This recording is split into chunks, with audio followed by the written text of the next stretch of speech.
তো আমরা দেখি এই আমরা শুনলাম মহসিন ভাই নাকি অনেক সুন্দর সুন্দর টিকটকার, ঠিক আছে? দেখছি অনেক কষ্ট করে রোদ্রের মধ্যে গায়ে পুইরা টিকটক করে ইয়া করে, ছাগল পালে রোদ্রের মধ্যে। কৃষক অনেক সুন্দর দেখি, কৃষক ভালো কৃষক নাকি তিনি, দেখি তার সাথে এই যে বায়ের ছাগল, ঠিক আছে?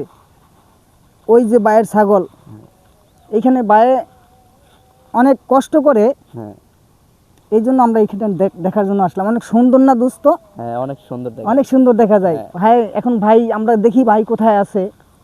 ভাই মহসিন ভাই, আসসালামু আলাইকুম বড় ভাই, কেমন আছেন? ওয়ালাইকুম সালাম ভাই, কেমন আছেন ভাই? আলহামদুলিল্লাহ ভাই, ভালো আছি ভাই। হ্যাঁ আলহামদুলিল্লাহ। আমরা দেখতে আসলাম অনেক কষ্ট করে, আপনারা কি অনেক কষ্ট করে রোদ্রের মধ্যে এই যে ছাগল বেড়া এগুলো পালেন, ঠিক আছে? জি ভাই।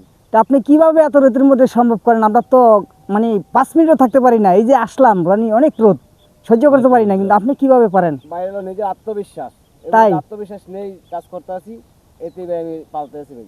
তাই নাকি? এই জন্যই মানে আমরা খুব মানে দেখার জন্য অনেকদিন ধরে শখ করলাম যে ভাইয়ের এটা দেখতে যাব আর কি, ভাই কোথায় পালে আর কি, কি রোদরা কিভাবে। অসংখ্য ধন্যবাদ ভাই।